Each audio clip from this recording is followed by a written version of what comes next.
me ask this, you're getting people to buy a meal and give one away, or how does it work? I think it's a great idea.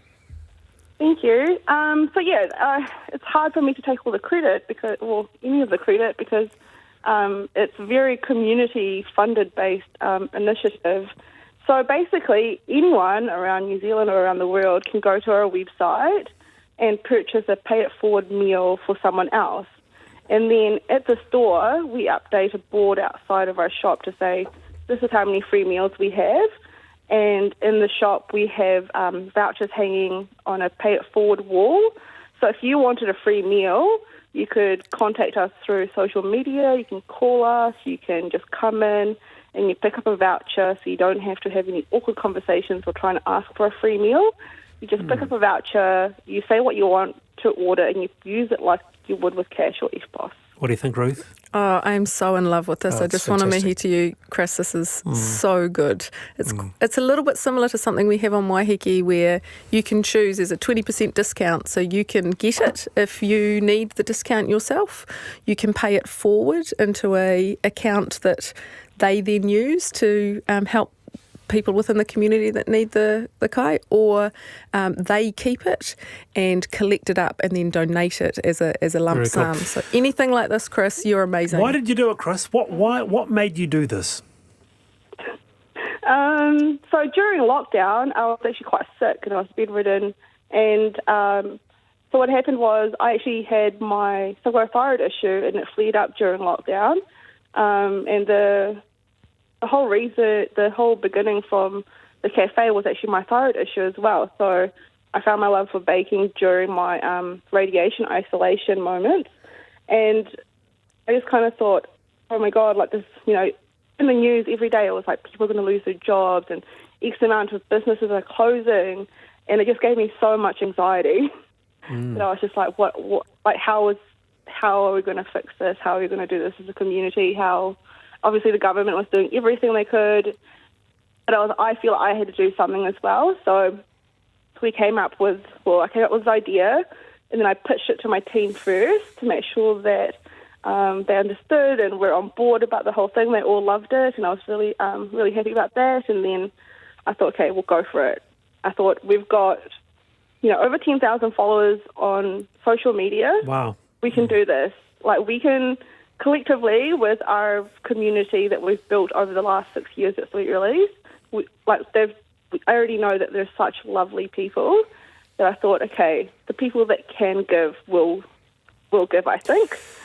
Give us your website address, Chris, so everybody does it. What's your... Well, it's Sweet Release on Willow Street, isn't it? So you just do a bit of a Google, and that'll come up. Chris Bartley, thank you so much for being with us. All the very best for the venture, eh? Thank you.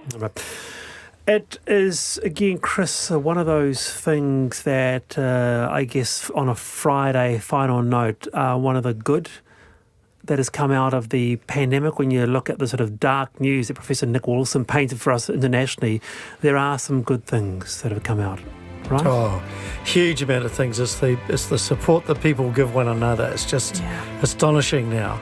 Getting back to humanity, right? It's just brilliant. And I think as a country we are truly blessed. We should be proud of ourselves. Yep, for sure. What a lovely way to end the Friday. Thank you so much. And thank you to Emma Hurley, who did a wonderful job producing my show this week. I'm Wallace Chapman with Ruth Money and Chris Wall this afternoon. Checkpoint next. Hello, Wallace. Good to have you folks on. Back next week. Ka kite.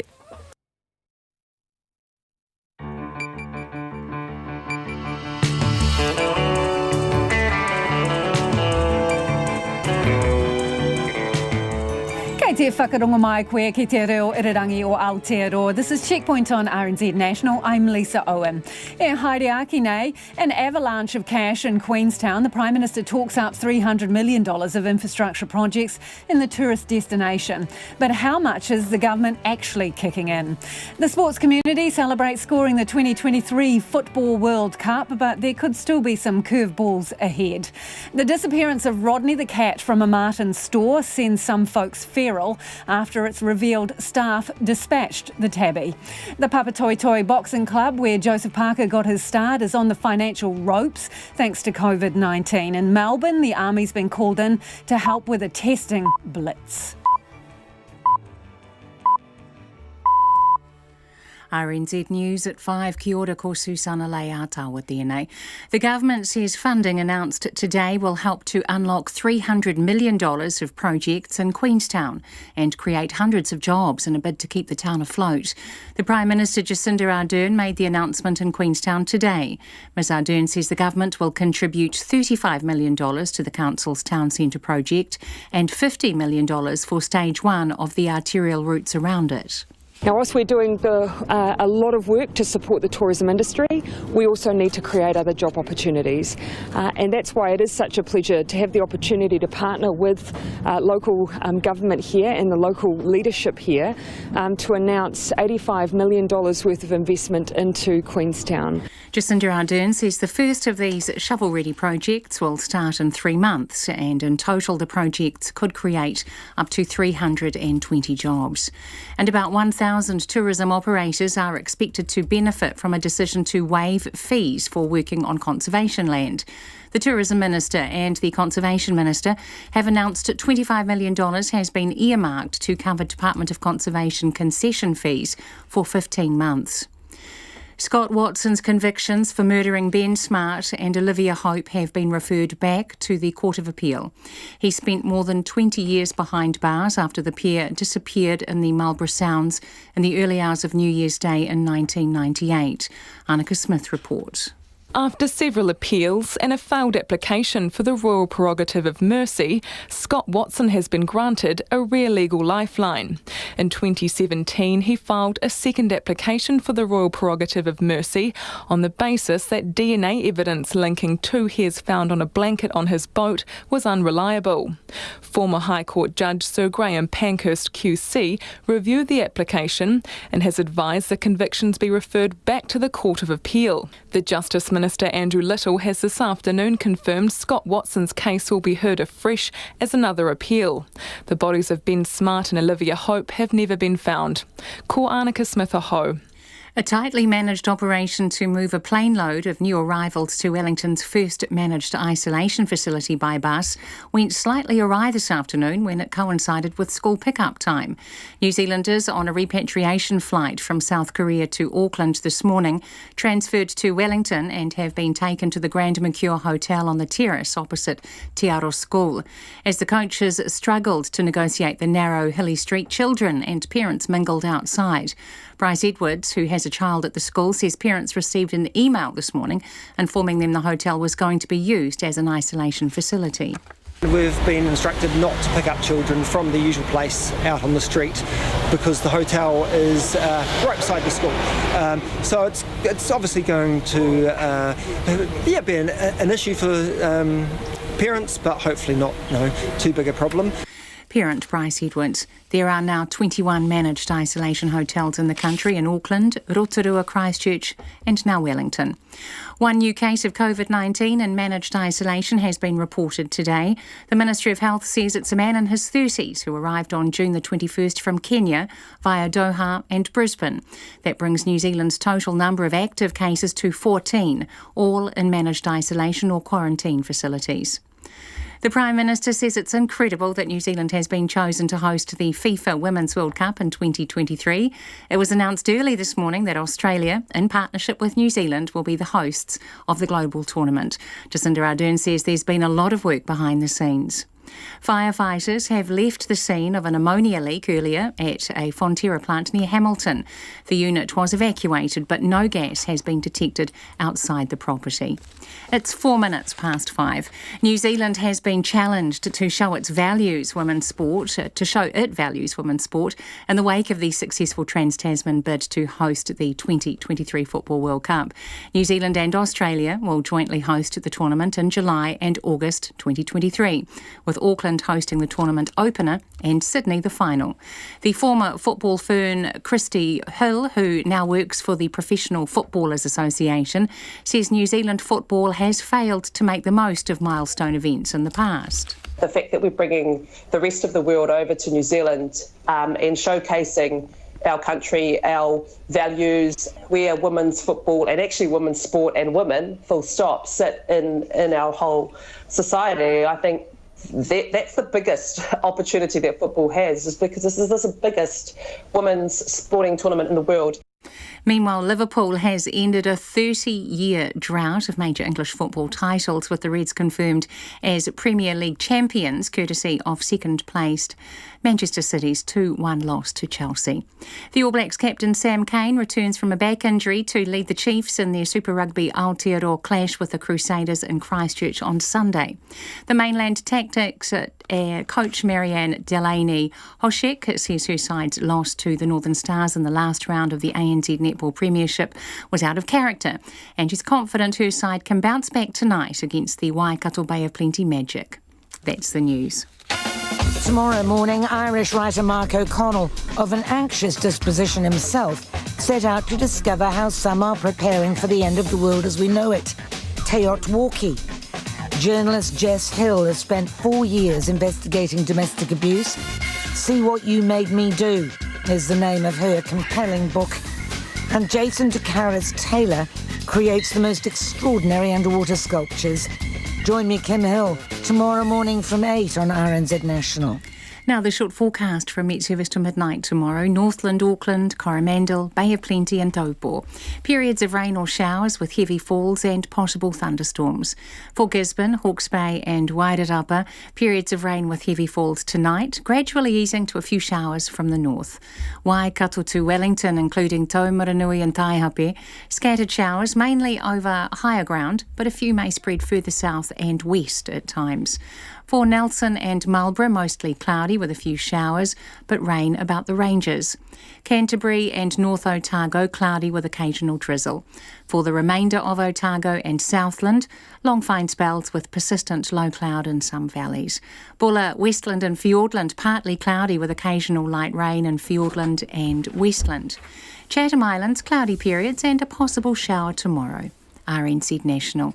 It's 7 minutes past 5. Thanks, Susanna. This is Checkpoint and I'm Lisa Owen. As we go to air tonight, in breaking news, in the past half an hour, a tornado has ripped through the small coastal town of Mangawhai, about an hour and a half north of Auckland. We've got local resident Pamela Gervais on the phone. Hi, Pamela. What could you see? Hi, Lisa. I wouldn't say it ripped through the town. It's more in the back blocks out in the bush. And it was more like a big twister that just touched down.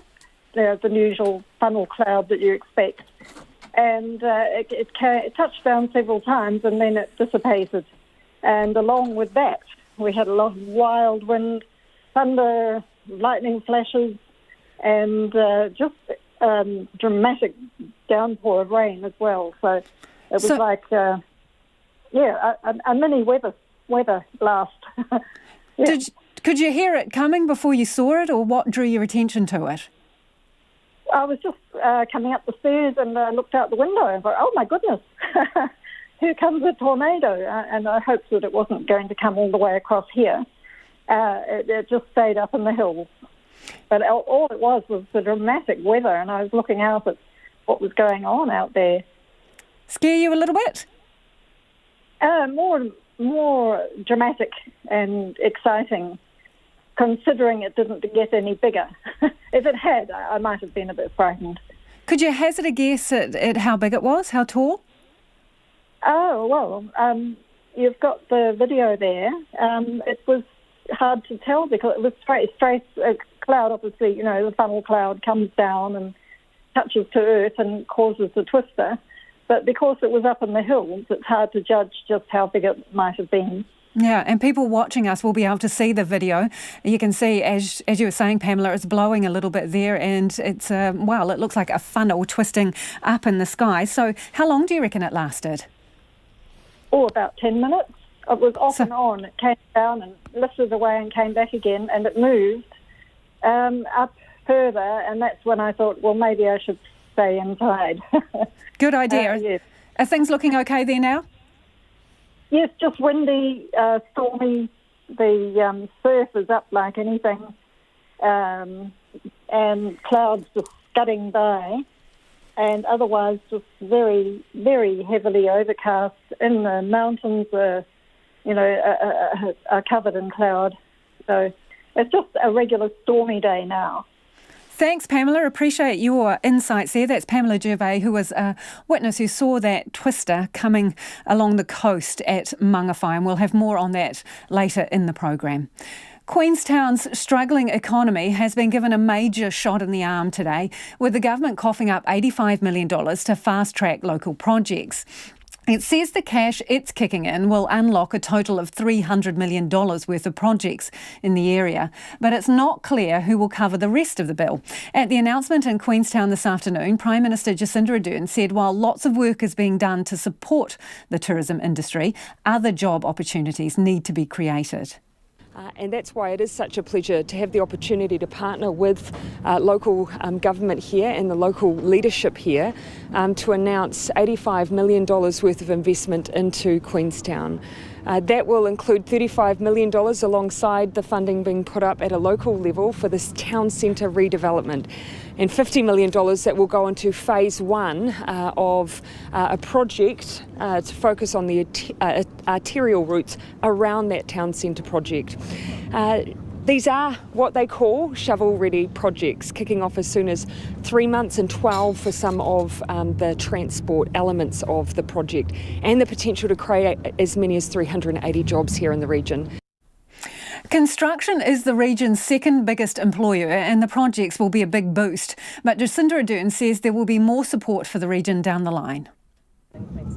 This is only one part of the announcements that will be having an impact on Queenstown.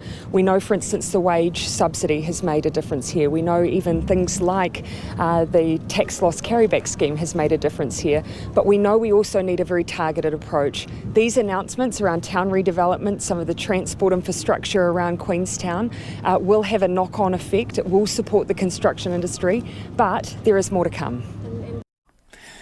Meanwhile, tourism operators are welcoming plans to waive dock fees so that they can work on conservation land for free for the next year. We'll have more on that shortly, but first I believe we're joined by the Actually, we'll carry on with the dock fees. So these fees will be waived so they can work on conservation land for free for the next year. Tourism Minister Kelvin Davis today announced $25 million has been earmarked to cover those fees. Our visual journalist Nathan McKinnon and reporter Tess Brunton are in Queenstown and filed this report. Southern Discovery's Chief Executive Tim Hunter would like to see the back of 2020, saying the business has been completely poleaxed by COVID-19 and the Southland floods earlier this year. Well, much smaller. We've just had to downsize absolutely everything. So we're running in Milford at about 15% of the same level as last year, and here in Queenstown between 15 and 20% of the same level as last year. And it's very much turned into a weekend market for the domestic traveller, so much smaller, which has really resulted in us having to initiate steps to considerably downsize our operations. The business is down to about 90 staff after the Fiordland floods and COVID-19, but will likely reach 50 within the next 2 months.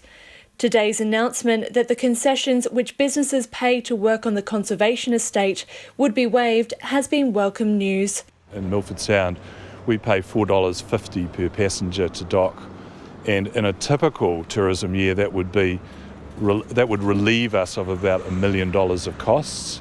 In the new environment, which was very much smaller, we might see a saving of about $150,000 a year, but it's a good decision, it's a helpful decision, and DOC's done the right thing. But he says the government can't stop there, as many businesses have to cover millions of dollars in operating costs a year.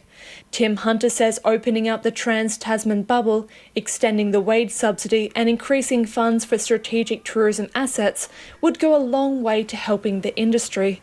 In a normal year, NZ Ski would pay about $1 million in concession fees. Its chief executive, Paul Anderson, says cutting those costs is near the top of their wish list. It's well up there. It's the first thing that we went to the government with. We said, look, you're effectively our landlord, and we're coming to you. We're going to be operating at a loss this year, and every little bit we can do is going to help us. He's thrilled to hear the fees would be waived until mid-next year, saying it's targeted relief that works for businesses of all sizes and means the ski fields can hire more staff with confidence. confidence. That was actually our suggestion, was to take it all the way through next summer, because, you know, hopefully we get the Australians back during summer, so it will give summer-based concessionaires the ability to just get back up on their feet and trade through a season and get their cash flows going again. So I think it's a great decision. Tourism Minister Kelvin Davis says about 1,000 operators are expected to benefit. Heard in my engagement with the tourism industry, and as well as looking at the feedback we'd got from officials around some of the STAP applications, was that concessions were an issue, and what we're doing is basically freeing up cash for businesses that are doing it tough at the moment. Conservation Minister Eugenie Sage says the funding will come out of the $400 million tourism recovery package, so DOC won't be left shortchanged for conservation work. The backdating, to take a whole quarter into account, was seen as a simple and administrative way to recognise that people have been under pressure since the lockdowns and since the closure of the borders. The government is also rolling out the $1.3 billion nature-based jobs package to support thousands of people impacted by COVID-19. Already we are seeing some of the tourism staff who've been made redundant as businesses have gone into hibernation or shut down, being picked up to do work like wild and conifer control, weed and pest control, riparian planting. So it's an opportunity for businesses as well to continue to employ their staff through a period of uncertainty until things pick up again. It comes off the back of a multi-million-dollar announcement from Prime Minister Jacinda Ardern for projects around the region. One of the projects here can be up and running within 3 months, so that is a quick shot in the arm. At the same time, I've met operators today who've said they've lost tourism staff who have gone into DOC jobs already. So it is about moving as quickly as we can, but also investing in long-term projects. While the funding has been welcomed, many tourism operators say they'll need more to survive. In Queenstown for Checkpoint, Tess Brunton, TNA. And Queenstown Mayor Jim Bolt has spent the day with the Prime Minister Jacinda Ardern and Tourism Minister Kelvin Davis. He'll join us later in the programme. It is 17 minutes past 5 and you're with Checkpoint on RNZ National. We're always keen to hear from you. Do get in touch, particularly if you saw that twister near Mangawhai. We'd love to hear from you. You can text us on 2101, tweet us at Checkpoint RNZ or email checkpoint@rnz.co.nz. The football community across New Zealand is in celebration mode after the country was awarded the rights to host the 2023 Women's World Cup alongside Australia. A vote of the FIFA Council in Zurich at 4 o'clock this morning saw the Trans-Tasman Partnership comfortably prevail over lone rival Colombia. But with just 3 years to now prepare for the world's biggest women's sports event, those who drove the bid are already looking towards recruiting a team to make it happen. Clay Wilson wraps a historic day for football in New Zealand. I can announce the host of the FIFA Women's World Cup 2023, Australia, New Zealand. FIFA boss Gianni Infantino delivering words to delight the Kiwi football community, including New Zealand team goalkeeper Erin Naylor, who said the early morning announcement was a whirlwind of emotions. Actually more nerve-wracking than I thought it was going to be, so my heart was racing. We didn't look the best at 4 a.m. in the morning, but apart from that it was great. The good news even produced a few tears for some. Football Ferns legend and New Zealand football's first head of women's football, Michelle Cox says it was cause for her to reflect how far things had come. Seeing the journey from where we've been, where we were prevented from playing in some circumstances, right through to having the biggest sporting event for women in the world. That's pretty amazing, and we sort of think, oh my goodness, we've got there finally. Cox's mum, Barbara, agrees it shows just how much progress has been made since her pioneering playing days as the first captain of the New Zealand women's side. We had to wear children's plastic boots because there were no boots made for size 5 women. The clothes mostly were hand-me-downs from the men, and of course we didn't always get council grounds to play on because, well, you're meant to go to church on Sunday, not play football. For those more closely connected to the bid process, there were emotions of a different kind.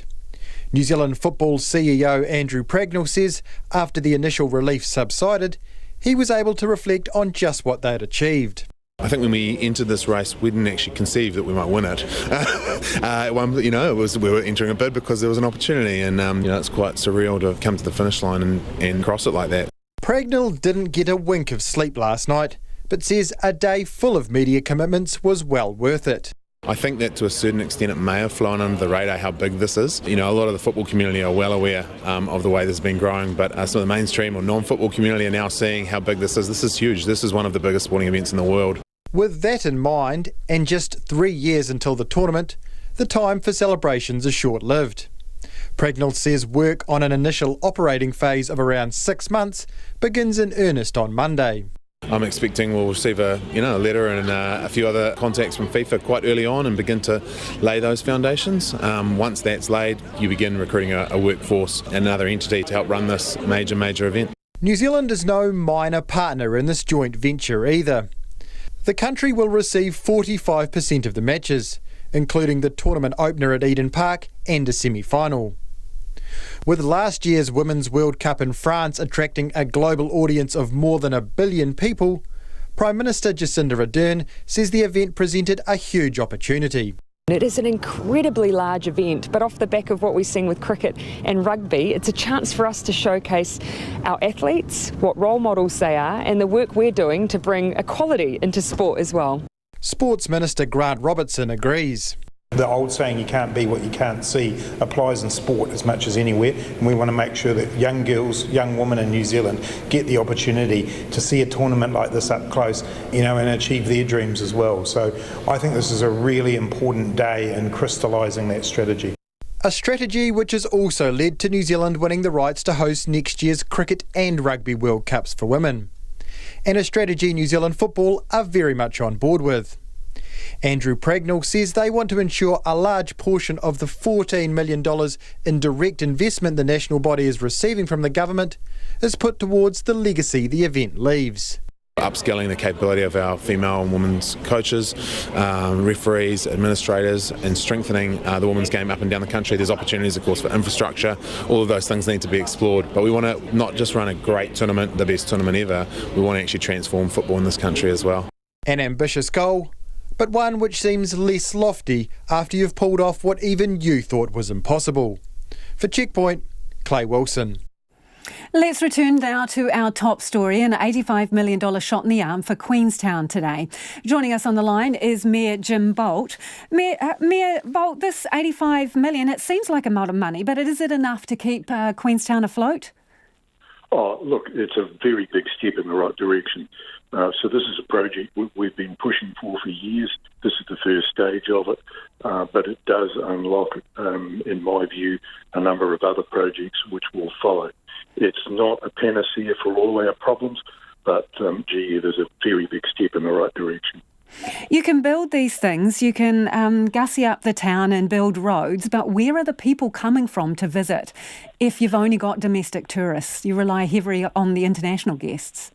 Yes, we do. But look, firstly, we are getting a large number of domestic tourists coming through at the present time. So that's really pleasing. However, it doesn't matter how many domestic visitors we get, that won't replace the internationals we need. I'm very hopeful that we will see a Trans-Tasman bubble in the next month or two. Really? Given the numbers coming out of Australia? Sorry to interrupt, Jim, but in Melbourne today, 30 new cases alone, the Army being brought in to help with the COVID-19 testing blitz. Do you really think you're going to get a Trans-Tasman bubble by the end of the year? I do, because I think you're looking at one area, Victoria. I think it's quite possible that we'll see Australia open up state by state. And look... Did you have that conversation with Calvin Davis and the Prime Minister today?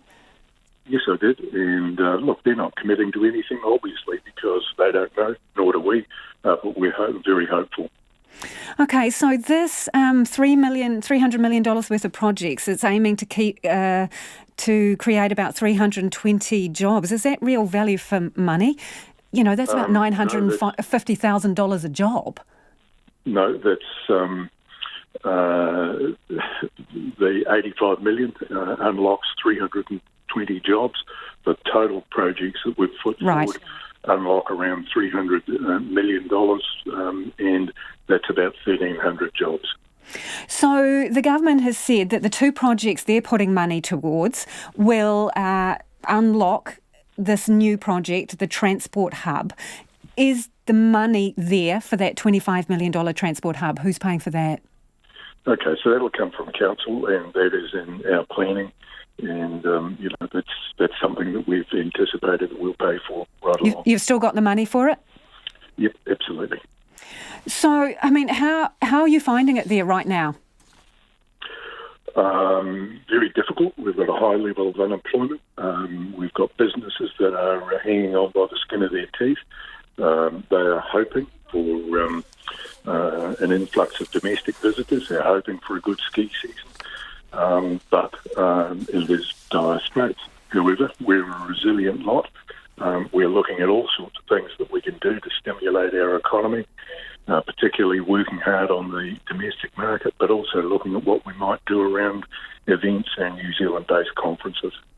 So this week also there was an announcement regarding strategic tourism assets funding there, and AJ Hackett is getting about $10 million of funding from the government. There's been a bit of a backlash about that. What do you make of the complaints that it's corporate welfare? Look, I think that overlooks the greater, wider benefit. So people don't come to Queenstown specifically for a bungee jump. They come here for a variety of activities. But if we've got some of the larger companies in town in a good, strong position, they will retain employees. That's great. But they also contribute to the businesses of the little restaurants and bars and all the other smaller activities by being in a strong position. So, look, clearly how much is handed out to each individual operator has nothing to do with me, but I do support the program generally.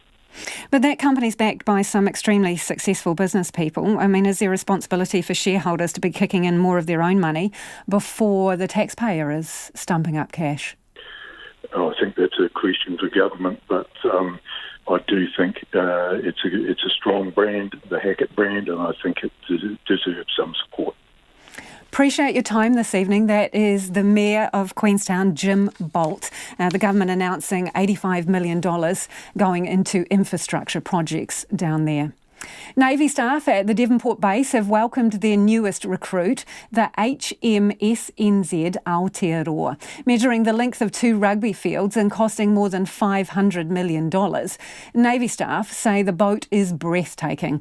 And as they told reporter Katie Doyle and cameraman Nick Munro, they can't wait to take it out for a spin. It was a jubilant day for the Royal New Zealand Navy as its new $500 million ship was officially welcomed on the Waitemata Harbour.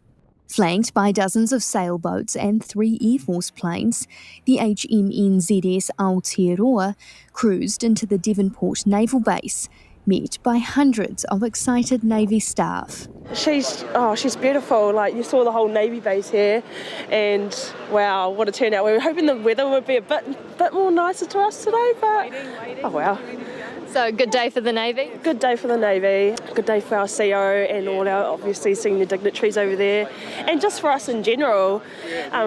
We've been waiting a long time for her to come. To be honest, I'm pretty excited about it. I was lucky enough to go up last year for the naming ceremony, and we got a little look around. It's pretty spectacular, so it'll be good to see the final product. It's a good ship. So many containers on board, I don't know where to count. Oh, it's absolutely fantastic. I mean, look at the size of it. It's unbelievable. Yeah, it's going to be something pretty special. Have you been on board yet? No, I haven't stepped on board at all, so I'm pretty overwhelmed just by the size. Can't wait to see what she's capable of. Someone who couldn't quite hide their excitement was the Minister of Defence, Ron Mark. When I look at Aotearoa here, and straight down there is Manawanui. So in the short time that I've been Minister of Defence, we've taken possession of 2 magnificent vessels for the Navy. This is a great time to be joining the Navy. Seriously. The HMNZS Aotearoa measures a whopping 173 metres long and weighs around 24,000 tonnes, making it the largest ship in the New Zealand Navy.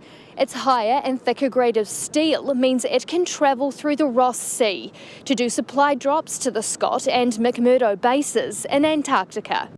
As it pulled up alongside the wharf, its initiation to the Navy began.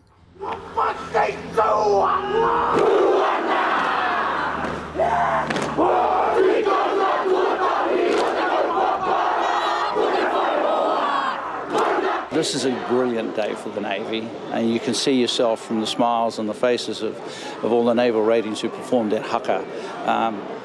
This is one of those very, very special days. The largest ship the Royal New Zealand Navy's ever owned, a force multiplier, a vessel that will be very well known in the Pacific.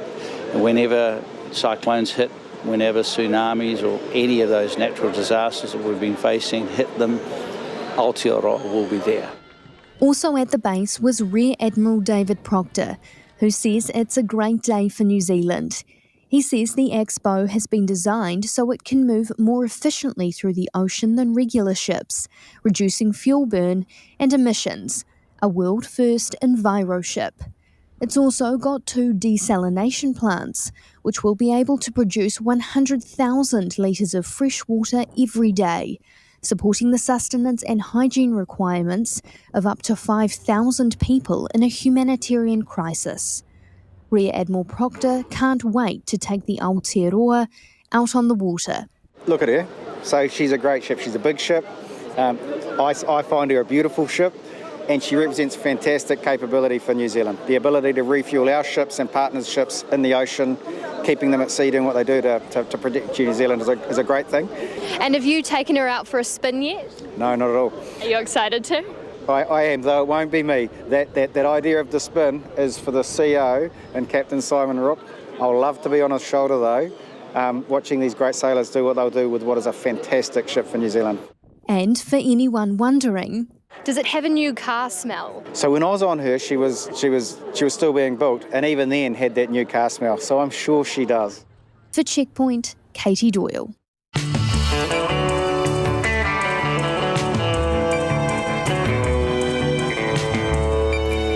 Coming up on Checkpoint on RNZ National, a 5-star hotel opposite a primary school in central Wellington's become the capital's first managed isolation facility. Things turn feral after Rodney the cat disappears from the ITM store in Marton. What really happened to him and why? And beach going is declared a major incident after 500,000 Brits flocked to the seaside on one of the hottest days of the year, flouting COVID social distancing rules. Now, we'd love your feedback. Queenstown Mayor Jim Bolt reckons there's going to be a Trans-Tasman bubble within the next month or so. What do you think? You can text us on 2101, tweet us at Checkpoint RNZ, or email checkpoint@rnz.co.nz. A lot of you getting in touch about Katie's story. You want to know where Aotearoa was built. Well, we're told it was built in Korea. Time now to get to the headlines with Susanna. A twister has barrelled across the back blocks of Mangawhai, north of Auckland, lifting a roof and sending signs flying. Pamela Gervais posted footage of the small tornado online, saying the winds were wild and she could hear loud crashes. She told Checkpoint there was thunder and lightning and a dramatic deluge of rain in what she says was a mini weather blast. The government says funding announced today will help to unlock $300 million of projects in Queenstown and create hundreds of jobs. It will contribute $35 million to the council's town centre project and $50 million for stage 1 of the arterial routes around it. The Prime Minister Jacinda Ardern says the projects could create up to 320 jobs. And about 1,000 tourism operators are expected to benefit from a $25 million decision to waive concession fees for working on conservation land. Scott Watson's convictions for murdering Ben Smart and Olivia Hope have been referred back to the Court of Appeal. He spent more than 20 years behind bars after the pair disappeared in the Marlborough Sounds in the early hours of New Year's Day in 1998. A tightly managed operation to move a plane load of new arrivals to Wellington's first managed isolation facility by bus went slightly awry this afternoon when it coincided with school pick-up time. New Zealanders on a repatriation flight from South Korea to Auckland transferred to Wellington and were taken to the Grand Mercure Hotel on the terrace opposite Te Aro School. There are now 21 managed isolation hotels in the country in Auckland, Rotorua, Christchurch and now Wellington. One new case, a returning traveller, was reported today. The former Conservative Party leader Colin Craig has succeeded in overturning a High Court ruling stopping him pursuing a defamation case against former party board member John Stringer. The Court of Appeal has overturned a decision by Justice Matthew Palmer that there had been 4 other sets of proceedings about the same subject and enough was enough. Those are the latest news headlines from RNZ National. Our next news and weather update is at 6. Thanks, Susanna. If you're just tuning in, this is Checkpoint and I'm Lisa Owen. And let's get to the business news now with Nona Peltier. Nona, we've got another consumer confidence survey. What is this one telling us? Okay, so this is a monthly one, and it's the ANZ Roy Morgan Consumer Confidence Survey. So we do it every month, and this one is pretty upbeat. Now, it's still not quite back to normal levels of happiness, but look, on every indicator was improved over the month before. And, you know, it included things like, for example, would you go out and shop for a major appliance? And people were definitely in the mood to go shopping for a major appliance, which is a very strong indication of how people feel about their own financial position. But the outlook was positive for everything, even where it came to housing prices. So even though we've had a number of stories and reports about how the housing market is expected to decline by as much as 10% this year, most people still believe that, you know, things are going to improve there. So overall, a much more buoyant confidence survey. That's a very strong indication for spending, and that really flows through into the economy. We're not out of the woods yet, but it's a very positive sign. And you were telling me that the wine industry has had a really good harvest. So yeah, what does that mean in the scheme of things? Now, interesting. So I've been talking to the wine industry for a while now about different aspects. So yesterday we had a report from Delegate Wine, their exporters.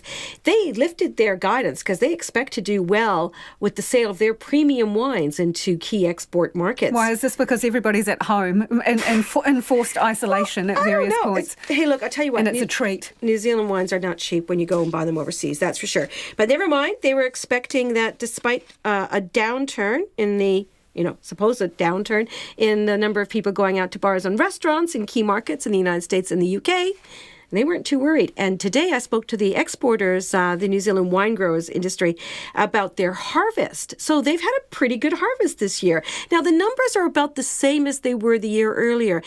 In fact, it was kind of a smaller harvest, but it was over a wider growing area. So they still ended up with about the same as they did the year earlier. But they say the vintage will be exceptional, which will help New Zealand an awful lot. Because despite what Delegate says, the wine exporters are still expecting tough times ahead, but not so much as the domestic producers. So not so much domestic producers. I mean, wine producers that have those small boutiques and then sell into our own market.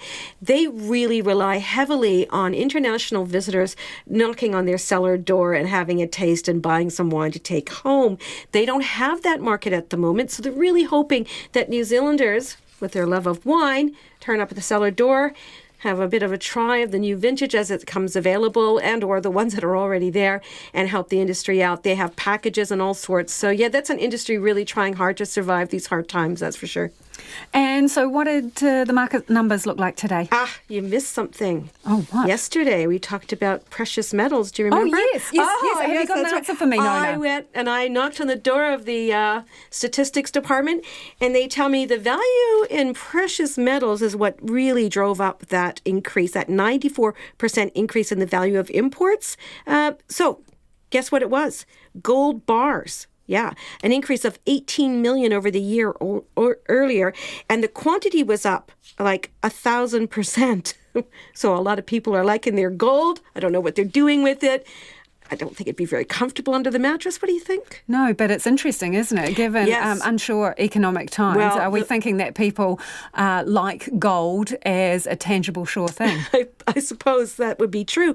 And the price, believe it or not, was steady today at $1,759.81 US cents an ounce. Thank you for solving that mystery, Nona. I don't mind at all. And the market numbers. Yes, indeed. Well, I can honestly say that the market rose a handful of points today. That's right, 5 points. That's still better than down, right? I see what you did there. Yeah, 11,129. Now, that compares with the ASX 200, which was up 1.5% at the same time. So anyway, never mind. Our dollar is little changed also at 64.4 US cents, 93.5 cents Australian, and 51.8 British pence. Thanks, Nona. That's Nona Peltier with our business news, and she solved the mystery of why we had such an increase in precious metals coming into the country. A COVID-19 testing blitz is well underway in Melbourne as Victoria health officials try to get on top of the state's latest outbreak. Of the 30 new cases overnight, just 5 are in managed isolation facilities. Authorities have now brought in the army to help fast-track testing. It's hoped 100,000 people will be tested over the next 10 days as fears over community transmission increase. It comes as Arizona joins Texas and Florida in pausing their reopening plans as new COVID-19 cases soar to record levels. The Governor of California now says he may have to do the same. These are some of the biggest and most populous US states, yet President Trump continues to insist the pandemic is under control. CNN's Nick Watt has more. Reopening of the Lone Star State is now on hold as case counts climb at record rates and hospitals fill up. If this acceleration continues unabated, we're going to find ourselves overwhelmed. Nevada, North Carolina and Louisiana also now pumping the brakes on reopening. I think these numbers make crystal clear the correctness of the decision not to move forward. In California, Disneyland now won't reopen July 17th as planned.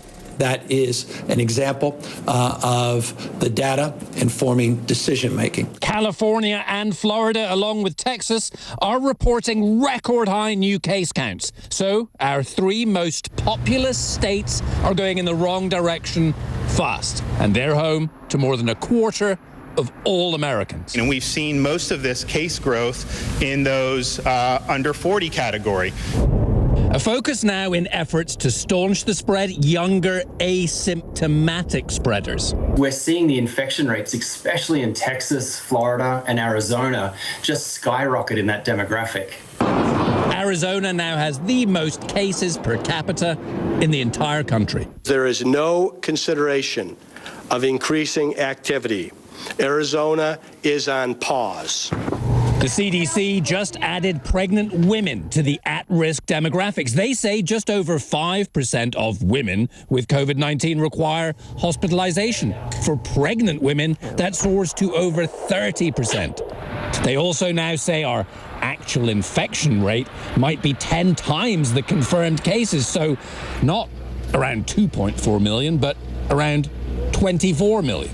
And they say that social distancing is now our most powerful weapon. The time to normalize wearing masks and social distancing behavior is now, so that we get used to it by the time the fall arrives. And I'm very concerned that the second wave this fall will be substantially greater than what we have experienced so far.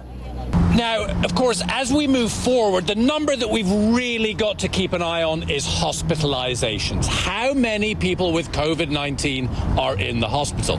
Here in California, over just the past 2 weeks, that number has gone up by a third. And here in Los Angeles County, which, by the way, is now the county in this country with the most COVID cases, they've noticed the past couple of days that hospitalization rate is climbing, which is something that the Director of Public Health here, she called that extraordinarily worrisome. And that's CNN's Nick Watt there. Meanwhile, about 500,000 people in the UK flocked to the beach in Bournemouth on the hottest day of the year, prompting the local council to declare it a major incident.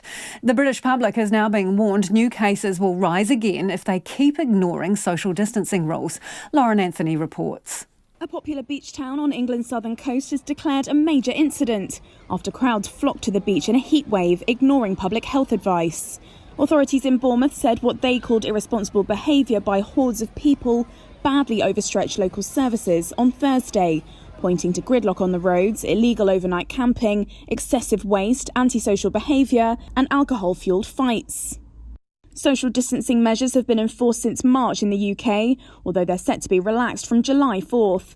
With pubs still closed, many have been heading to parks and beaches to socialise and drink alcohol, in some cases ignoring advice to stay more than 6 feet apart.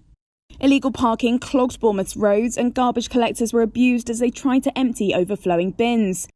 33 tonnes of waste had to be removed from the stretch of coastline in and around the town. The emergency response will involve extra police patrols, security to protect garbage collectors, and the removal of unauthorised campers.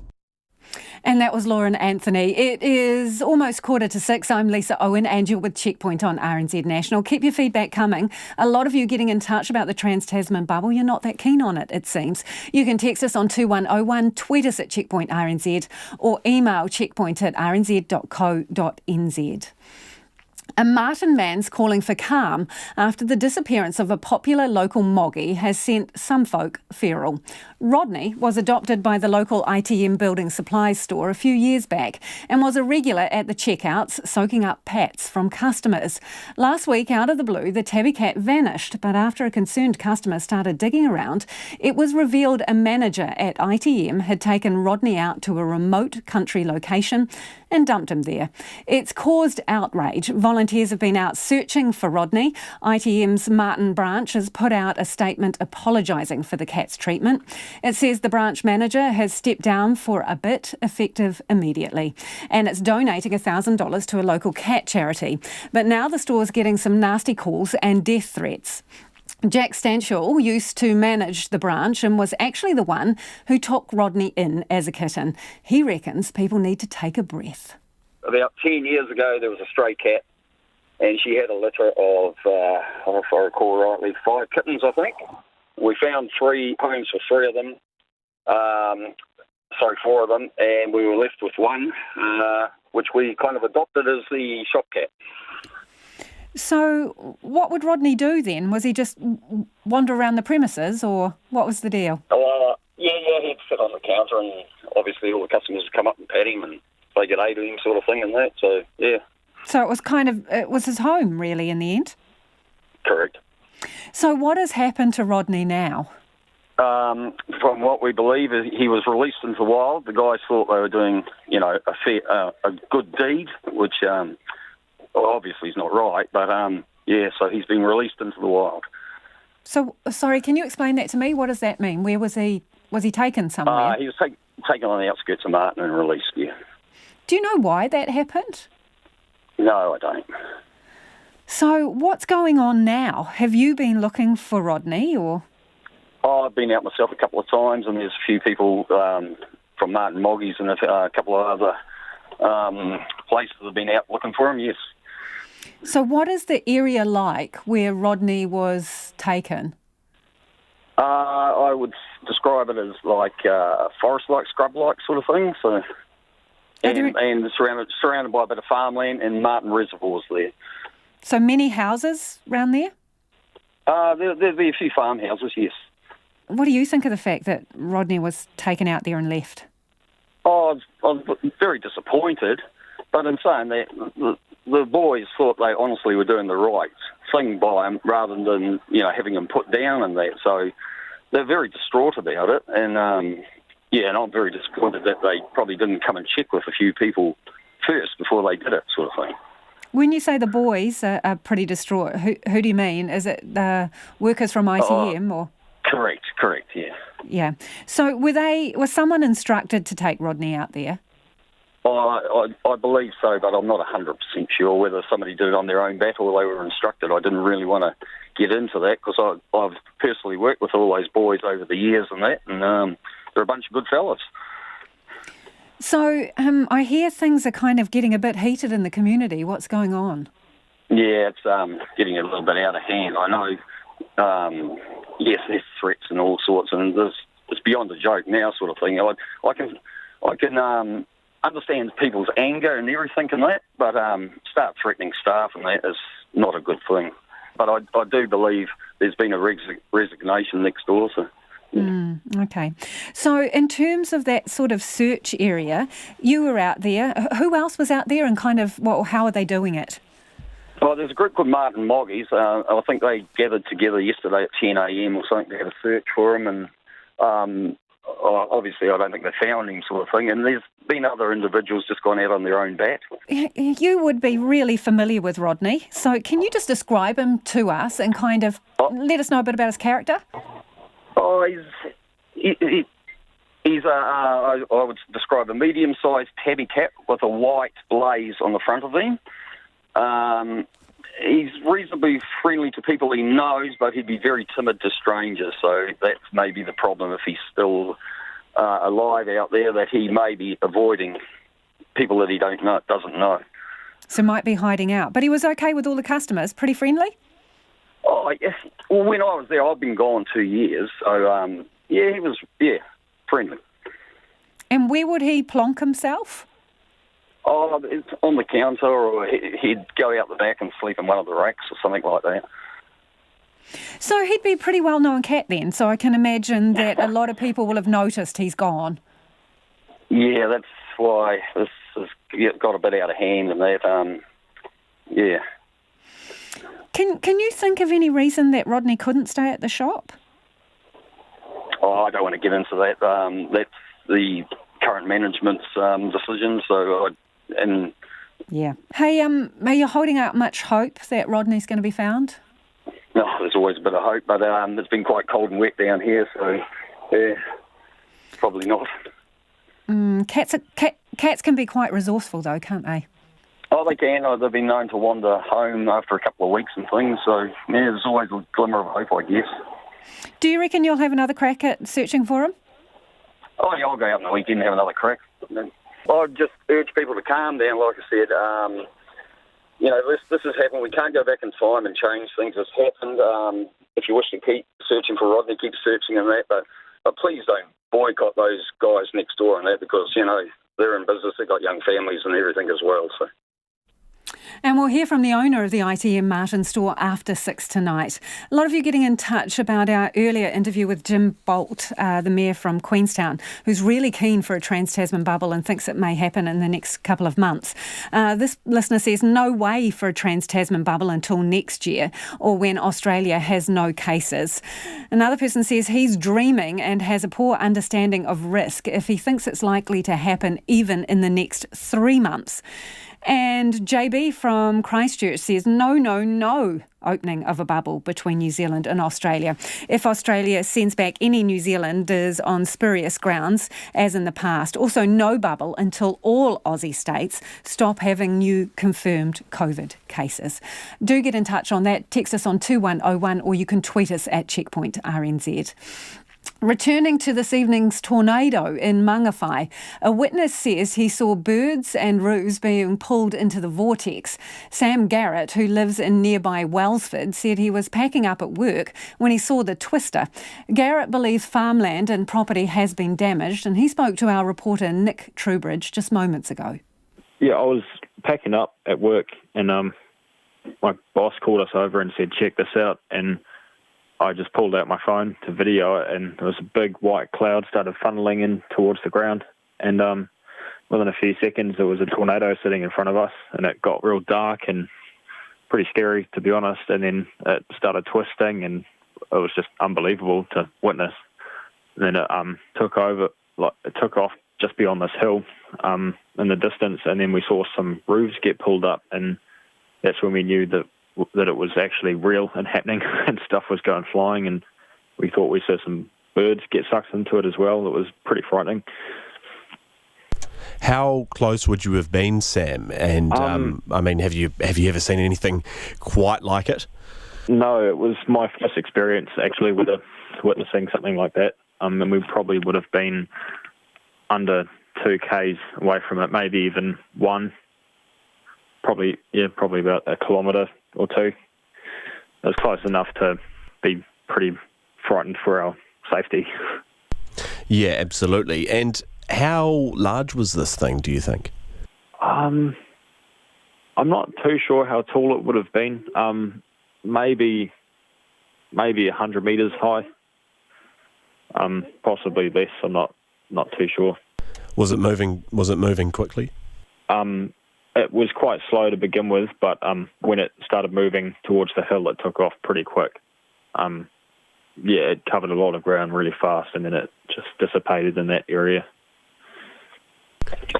What was it like? You were saying you saw roos being picked up and, excuse me, possibly even some birds being sucked into it. What was it like seeing that? What was going through your mind? Well, initially, I just couldn't believe that it was actually happening. or that I'd ever get to see anything like that. And then I got pretty scared for people's safety, and just unbelievable. The roofs got picked up, and I thought, shit, this is actually happening, and people's property is getting damaged, and it's a natural disaster. And I'm catching it on video. Absolutely. Do you live in Mangawhai itself, and what are people saying? I just moved out of Mangawhai recently to a smaller town, Wellsford, but heaps of people are saying heaps of stuff. It's all over the internet. There's way too many comments on my initial post to follow them. But some people's farmland got destroyed and some signs got ripped out of the ground apparently. So it's pretty intense stuff.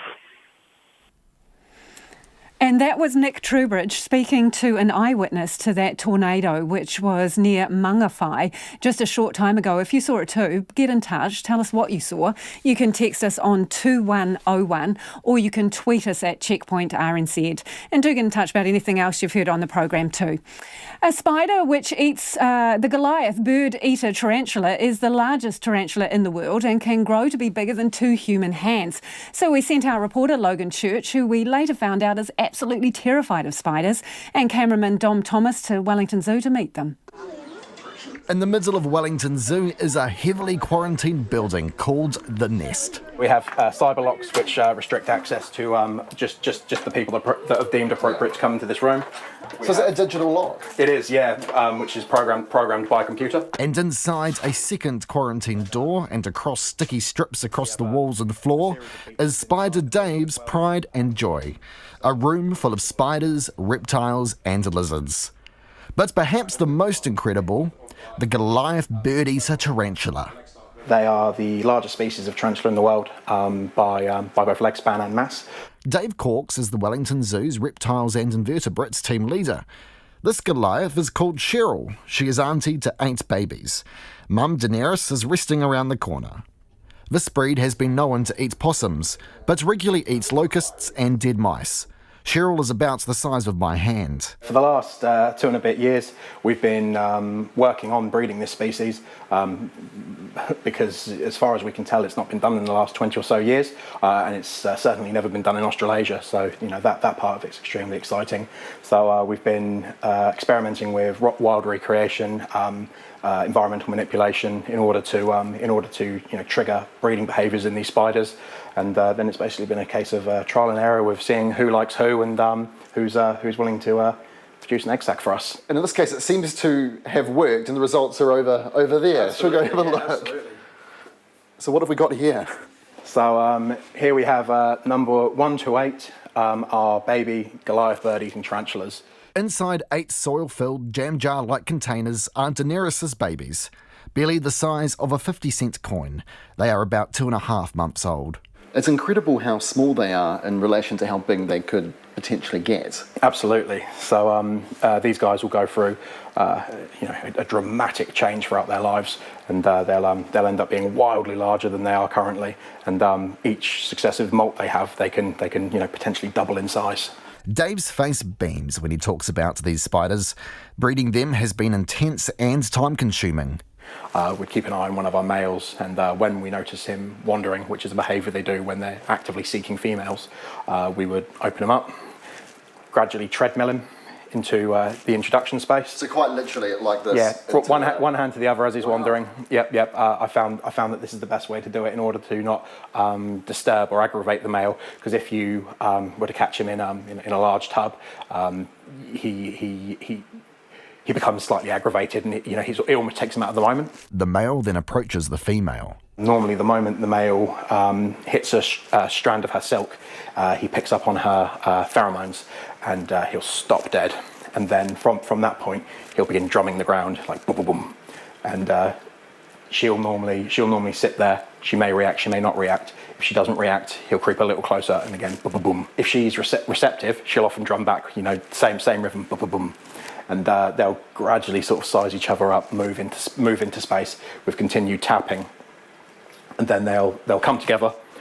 He'll continue drumming on her legs and stroking her legs, and basically communicating with her the whole time as to what's going on, what his intentions are, and then from there he'll use his 2 specialised front legs to lift her high up into the air. So he basically bench presses her up into the air to gain access to her epigastric furrow. He then does the deed. And if you want to see those remarkable pictures of that tarantula, we will put Logan's full report up on our Facebook page and online. They're remarkably creepy-looking little creatures. Coming up to the 6 o'clock news now, but after 6, we look at hosting the Women's Football World Cup in 2023. RNZ News at 6. Ngā mihi nui ko Susana Leata with tēnei. The Queenstown Mayor says the government announcement of $85 million towards local projects is a lifeline for many locals. The Prime Minister Jacinda Ardern announced that the government would put the money towards the council's town centre project and the first stage of the arterial routes around the town centre, which could lead to up to 320 jobs. The Mayor Jim Bolt says the area had the country's lowest unemployment rate, but now up to 8,000 people could lose their jobs. This is a major shot in the arm for our district. This will create jobs. You all know that we have massive unemployment, and as I've been saying for some time, if you can't wield a knife in the kitchen, maybe you can swing a shovel on a construction site. Queenstown Lakes District Mayor Jim Bolt. A Mangawhai woman says a tornado battered the back blocks of the coastal town north of Auckland for about 10 minutes this afternoon. Pamela Gervais posted footage of the twister online, saying she could hear loud crashes. She told Checkpoint the weather was wild today and it's still stormy. And I looked out the window and thought, oh my goodness, here comes a tornado. And I hoped that it wasn't going to come all the way across here. It just stayed up in the hills. We had a lot of wild wind, thunder, lightning flashes, and just dramatic downpour of rain as well. The twister lifted a roof and sent signs flying. A heavy rain watch is in place for Northland. New Zealanders returning home on a repatriation flight from South Korea have been taken to a managed isolation hotel in Wellington today, a first for the capital. The Ministry of Health says a domestic charter flight took the returnees to Wellington after they arrived in Auckland this morning. Amy Williams reports. There are now 21 managed isolation hotels in the country in Auckland, Rotorua, Christchurch and now Wellington. RNZ has confirmed the capital's first isolation hotel is the Grand Mercury. The ministry says the returnees were the only passengers on board the domestic flight. It's looking to accommodate the increasing number of New Zealanders returning home and says other regions may be used. This is Amy Williams. The Prime Minister says anyone who gets infected with COVID-19 in the community could also be quarantined in a managed isolation facility if necessary. One new case was confirmed today, bringing the total number of active cases to 14, all of which were diagnosed in recent arrivals in isolation. Jacinda Ardern says there are no cases in the community. It still remains very much an option that if we have COVID cases that we could use those facilities for that purpose too. Jacinda Ardern says she's got complete confidence in safety protocols within the isolation facilities with strict segregation in place. The Director General of Health, Ashley Bloomfield, had advised to stay in Alert Level 2 for most of June. The Department of the Prime Minister and Cabinet has today released the review of COVID-19 Level 2 controls. Here's political reporter Charlie Drever. The Director General's recommendation was to have at least 28 days or 2 transmission cycles spent at the full version of Alert Level 2 before considering a move to Level 1. Of the 3 options in the document, the earliest date to consider a move to Level 1 was June the 22nd, after implementing a full version of Level 2 from May the 25th. However, this didn't happen until May the 29th, meaning under Dr. Bloomfield's recommendations, a move to Level 1 wouldn't have taken place until today at the earliest. However, the country entered Alert Level 1 from June the 8th. Ko Charlie Drever, DNA. A member of Australia's Labor Party has been stood down amid allegations that Chinese government agents have infiltrated his office. Shoket Mosolmani has previously been criticised for praising China's response to the pandemic. His Sydney home was raided by police this morning. It's 4.5 minutes past 6. Lamenting the loss of coach Stephen Kearney won't win the many games, and veteran Warriors prop Adam Blair knows the Melbourne Storm will have little sympathy for them ahead of tonight's NRL match in Sydney. Blair says he initially struggled to come to terms with the axing of Kearney, who's a good friend, but says he's been around long enough to know it's simply how professional sport works. This week's been about just, hanging in for the 80, and no matter what situation you get in, good or bad, it's just about, being tough in those tough times. Adam Blair. Liverpool has ended a 30-year drought of major English football titles, with the Reds confirmed as Premier League champions thanks to second-placed Manchester City's 2-1 loss to Chelsea. The result means Liverpool have an unassailable 23-point lead over City with 7 games left. Thousands of Liverpool fans have celebrated the title win outside the club's Anfield Stadium, as the BBC's Dan Rowan reports. There are hundreds of Liverpool's fans who have made their way through the streets surrounding this famous old stadium to celebrate. The party has very much begun. It's very good-natured here. They've had plenty to celebrate, of course, in recent years, not least a Champions League victory in 2005, and then, of course, last season as well. They're European champions, they're World Club champions. The one they really wanted, of course, was to be domestic champions, and that is now what they have won. Dan Rowan reporting. Vince Carter has retired from basketball at the age of 43 after a record 22 seasons in the NBA. He is the first NBA player to play across 4 decades, having made his debut in 1998 with the Toronto Raptors. That's the news. On my 10th birthday, my mum told me she used to be a spy. We'd have trial runs, like car chases and things like that. I'm John Daniel, and with Diane Espiner, we're bringing you The Service, a 5-part podcast on the Security Intelligence Service and what it got up to during the Cold War, revealing one of its biggest secrets. The Soviet Union was extremely active in New Zealand. Subscribe now on Apple, Spotify, or wherever you get your podcasts, or listen on RNZ National at 7 o'clock on Sunday morning with Jim Mora. Now the short forecast from Met Service to midnight tomorrow: Northland, Auckland, Coromandel, Bay of Plenty and Taupo. Periods of rain or showers with heavy falls and possible thunderstorms.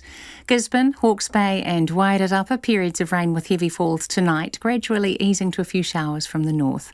Waikato to Wellington, including Taumaranui and Taihape, scattered showers mainly over higher ground, but a few may spread further south and west at times. Nelson and Marlborough mostly cloudy with a few showers, but rain about the ranges. Canterbury and North Otago cloudy with occasional drizzle. For the remainder of Otago and Southland, long fine spells with persistent low cloud in some valleys. Bulla, Westland and Fiordland, partly cloudy with occasional light rain in Fiordland and Westland. And Chatham Islands, cloudy periods and a possible shower tomorrow. RNZ National. It's 7.5 minutes past 6. Thanks, Susanna. Kia ora anō. This is Checkpoint and I'm Lisa Owen. A 5-star hotel opposite a primary school in central Wellington has become the capital's first managed isolation facility. As 5 buses of passengers recently arrived from Korea pulled in, they were met with police and Defence Force officials, as well as some unsuspecting primary school children. While concern over the personal risk of catching the virus was low amongst residents and parents, there was some frustration that none of them have been told about the plans earlier. Harry Locke reports. Air New Zealand flight NZ1925, a charter flight arranged by the Ministry of Health, left Auckland at 10 to 1 this afternoon, arriving in Wellington at about 2 o'clock. On board, New Zealand citizens and residents recently repatriated from Korea. They were met by police and personnel from Aviation Security and the Defence Force, packed into 5 buses and taken straight to the 155-room Grand Mercure on the terrace. There to greet them amongst all PPE-clad officials and hotel staff was 10-year-old Phoebe, who lives a couple of doors down from the hotel, holding a sign saying "Welcome home, be kind." She had this message for those on the bus. Well, I just want to say to them, don't stress out. It's going to be over, hopefully. Just not really a big deal. As the buses pulled in, the incoming hotel guests, all wearing masks, made their way into the hotel lobby, where they were met with hand sanitising stations. But what started out as a tightly organised operation quickly became chaotic, as the coaches struggled to fit their way down the narrow street. To complicate matters, the second bus arrived just as children started pouring out of Te Aro school to meet their parents opposite the hotel. RNZ was not able to reach the Te Aro school principal Sue Clement for comment, but Bryce Edwards has a child at the school. Parents of children at the school received an email mid-morning today informing us of this, and we've been instructed not to pick up children from the usual place out on the street because the hotel is right beside the school. So it's obviously going to be an issue for parents, but hopefully not too big a problem. He says it may not be the best location. This is, quite a busy street here on the terrace. This is central Wellington. We have hundreds of students that are going, across the road here. Lots of parents picking them up. Those living in the houses right next door to the hotel also had no idea it was going to be used as one of the government's isolation facilities. Students Rosie, Victoria and Ben all live in the house directly next to the Grand Mercure. While confused why they hadn't been told about it, they weren't too concerned. I think you'd be expected to tell, because if people are coming in from overseas, we walk up in here, up and down here every day, so if you didn't bump into someone, it's kind of gotta be more cautious, I guess. This is a really residential hotel, it's not one of the ones out in the airport precinct or whatever, so they're literally right next door, which is fine because it's going to be managed hopefully really well. Everyone was wow, we're COVID free, and it's obviously we're going to get COVID back with people coming into the country, but they're going to be isolated. There's no need to be panicking about it. Prime Minister Jacinda Ardern says she's got complete confidence in safety protocols within the isolation facilities. So that even if you have travellers who are coming in on different days, as they come in, they are kept away from other guests. They are put into rooms that obviously have their own facilities and are kept away from others. So that separation of everyone in a facility is incredibly important. It seems as though there was no official correspondence with local residents that the hotel behind me would be being used as an isolation facility. But as one resident who lives just across the road told me, it was pretty obvious. From the beginning of level 4, this hotel was shut down until it reopened on Saturday night, when the residents could see a whole number of vehicles pass through the hotel and begin cleaning it to make it ready to become used as an isolation facility.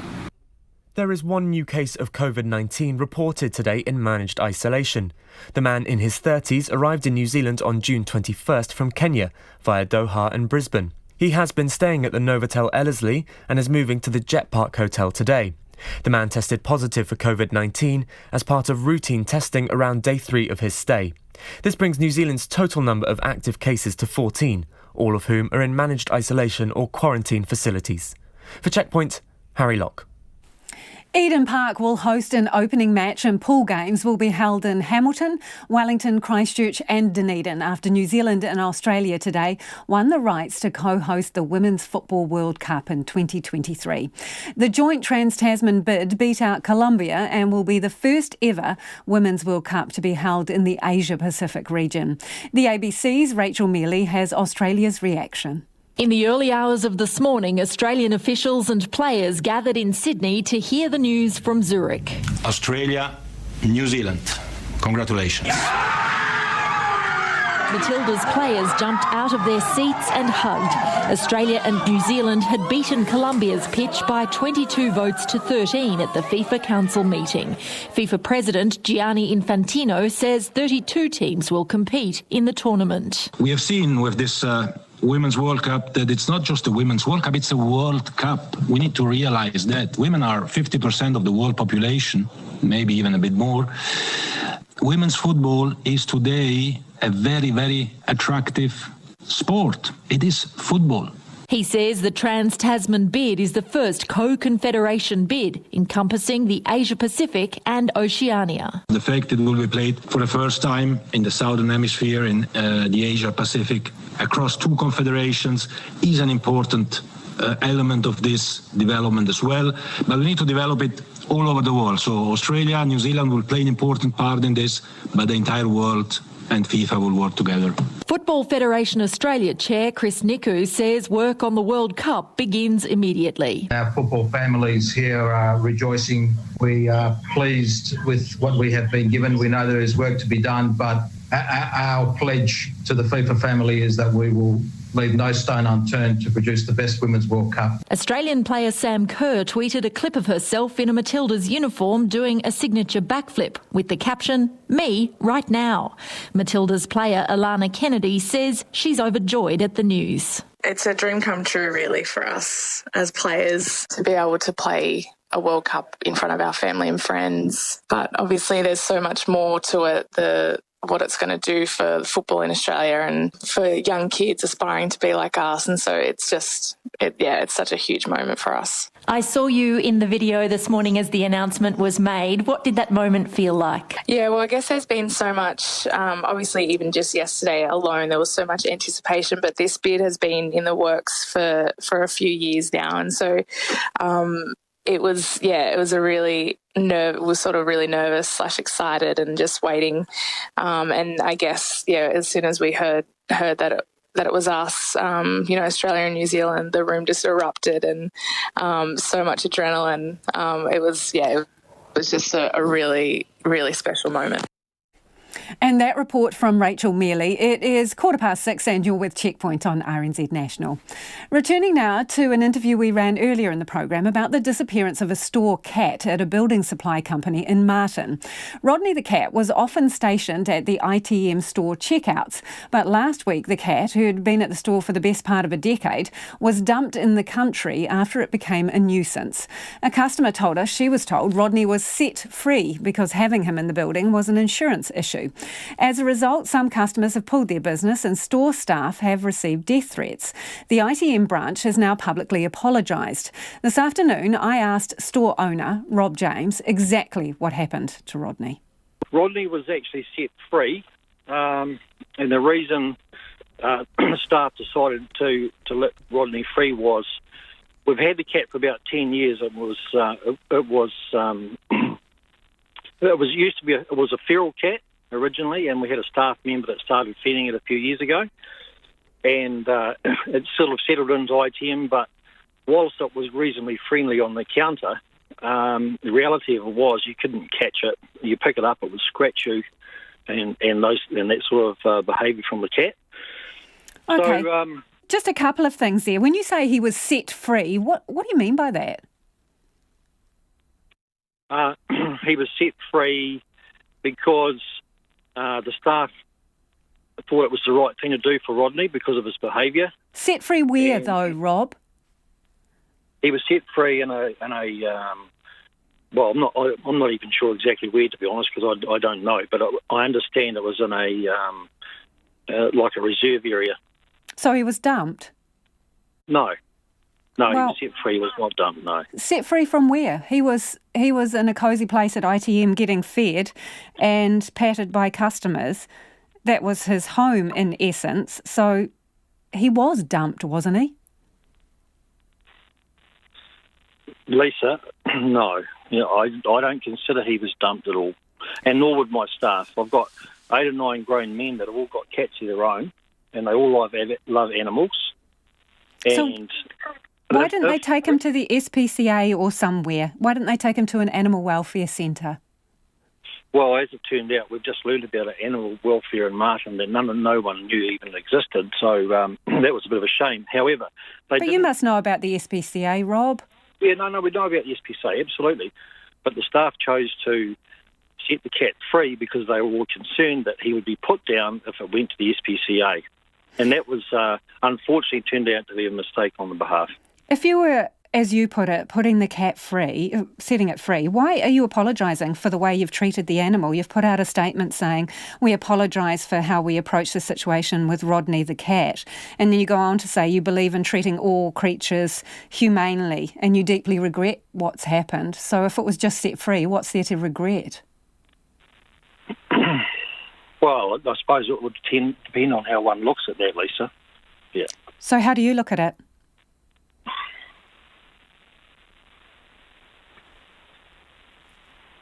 I personally wouldn't have liked to see the cat put down. And that's why, and that I can assume that is the reason the staff made the decision they did. So did the staff act on their own? Nobody consulted you? No, I wasn't consulted on it, no. A customer who called up to find out about Rodney's whereabouts says they were told that the reason Rodney was dumped was because of insurance issues. Were there insurance issues because of the cat?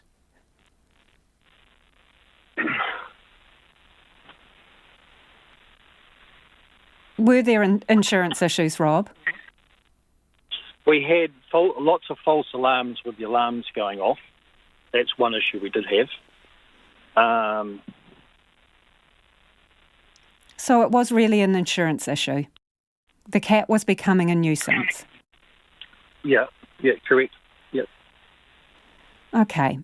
So you concede that you could have handled this better, right? Yep. We should have handled it different, yes. So what are you doing to try and put it right? We're working with the local Marton Moggies, and we're working closely with the lady on that.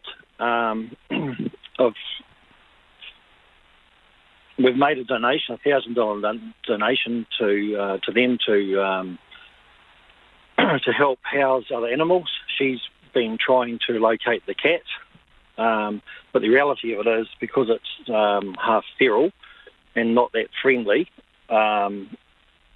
We can only hope that the cat will turn up. I understand the cat was raised from a kitten, that the actual feral cat was the mother. She had a litter. All of the other kittens were adopted, and ITM kept one cat who was raised from a kitten. Oh, I have no idea about that. I have no idea where you got that information from. Did you like Rodney? Did I like Rodney myself? Did you like Rodney? Yeah. Well, I never really saw Rodney a lot myself, to be honest, but I didn't like the cat. Cat's present at the store, no. Okay. So a lot of your customers obviously took a shine to Rodney, and some of them are upset. I understand that, well, you're getting some unpleasant calls. What's happening? Oh, unfortunately, our staff have had death threats and quite unpleasant calls, which is very stressful for the staff, and certainly from that respect, it's very distressing for them. So what would you like to say to people out there? Oh, look, we're deeply sorry that obviously the staff made the wrong call, and we regret the actions, and we can only hope that Rodney does turn up, and I think, hopefully Rodney will turn up. Have you been out looking for Rodney, or have any of your staff? Yeah, we've had staff out, but we've actually been advised not to because of the threats that we're getting. Yeah. And the person who dumped Rodney, what's the situation with them? Oh, they're deeply regretful. Yep. But I understand they're not at work now? We've the manager at the store has stood down. Yes. How long for? Undecided at this point, to be honest. Okay. The thing is, you see, you guys operate under the slogan, "We'll see you right." You didn't really see Rodney right, did you?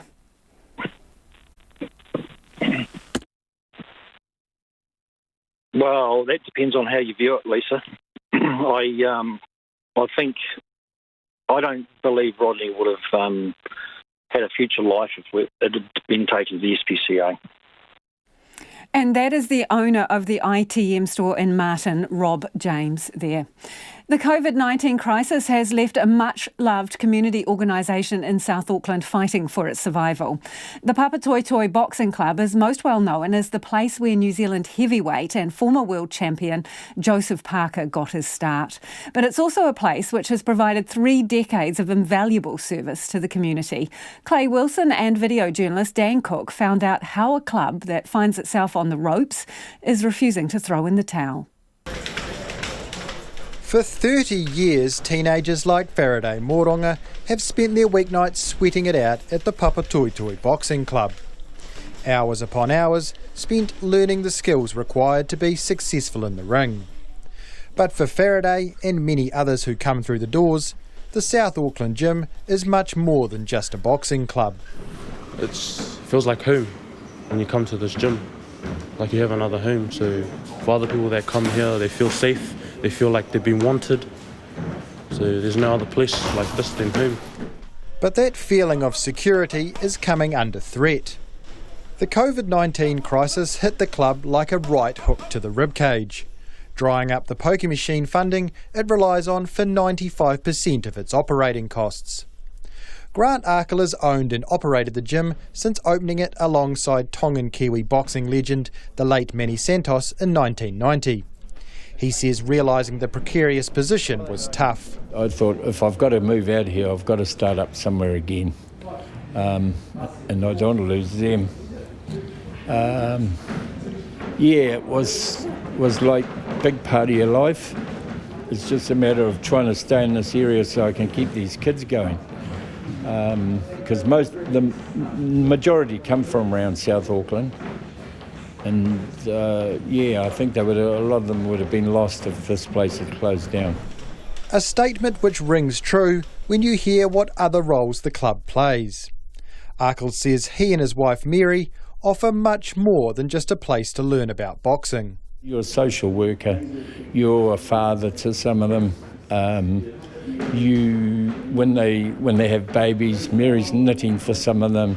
It goes on and on.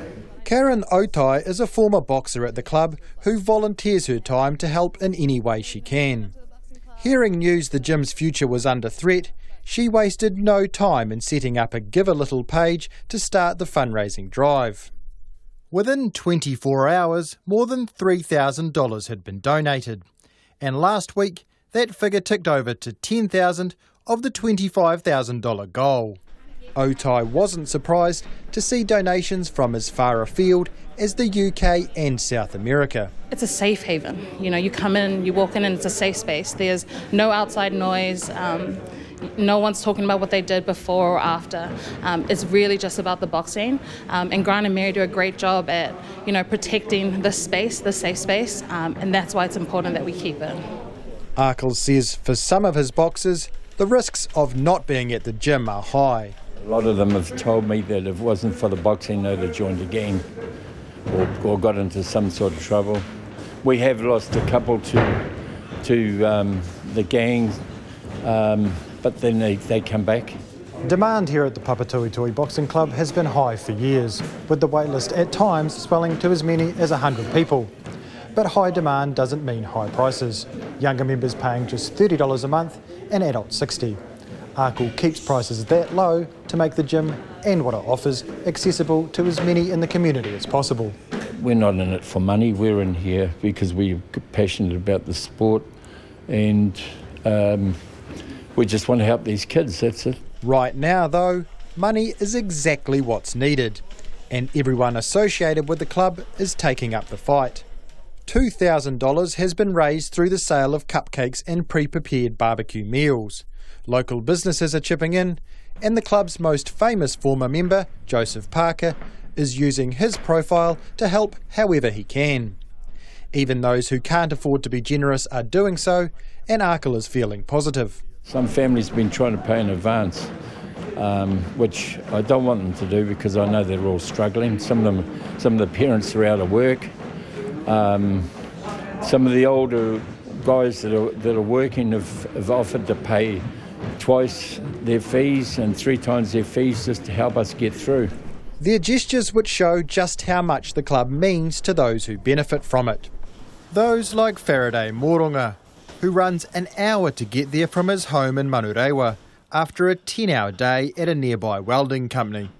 The 18-year-old says it's a small sacrifice given everything the gym has taught him. Just being humble there, not going out on the streets. Because when you come here, everything changes. You become from like a naughty boy to like real humble, just stick to yourself. So that's what I learned, is to always stick to yourself and be humble. Down for now, but Grant Arkell and the Papatuitui Boxing Club certainly aren't ready to be counted out. Moti hotaka o te ahipo nei, ko Clay Wilson aho. And if you were listening to that story on the radio, we'll put Dan and Clay's beautiful story up online so you can see the pictures. It'll go on Facebook and our webpage. A lot of you getting in touch about Rodney, the cat, who used to be the store cat at ITM in Marton. He disappeared last week. It turns out a staff member left him in bush out in the country. This person says outrageous dumping Rodney and double outrageous, putting a cat in the bush to starve and murder native birds. Elizabeth has got in touch as well. She says she's disgusted at the cat being dumped. Why ever didn't they try to rehome it or take it to the SPCA? I live in the country and often cats are dumped here. People are so bloody ignorant, says Elizabeth. Someone else says Rodney will survive, but a few native birds will not. No cat should be released into the wild to go feral due to the effect on native species. Someone else says they're in absolute shock. They shouldn't have dumped him. Disgusting. Another person wonders if Rodney was de-sexed, otherwise he will father many more feral cats. Cat dumping in the countryside is a real problem. Rodney is the tip of the iceberg, they say. Others on the bungee thing, they say they need to be more discounts if we're giving big bucks to big tourism operators. Thank you for joining us today. It's been a pleasure having your company. Have a fantastic weekend. We'll be back Monday. RNZ News headlines at 6:30. The Queenstown Mayor says the government's $85 million boost for infrastructure projects is not a cure for the region's economic woes, but is a very big step in the right direction. A twister has barrelled across the back blocks of coastal Mangawhai, north of Auckland, lifting a roof and sending signs flying. Australia will soon start deporting New Zealanders again after a hiatus caused by the lockdown. And Scott Watson's convictions for murdering Ben Smart and Olivia Hope have been referred back to the Court of Appeal. Those are the latest headlines. Our next news will be at 7. Then it's Nights with Brian Crump. Tonight on Nights, Country Life visits a farm which raises dairy cows in between groves of Polonia trees. The trees are prized for their decorative wood, although the cows rather like the taste of the trees. Delaney Davidson is our Friday Night Live act, and for no reason other than we felt like a little bit of sibilance on the radio,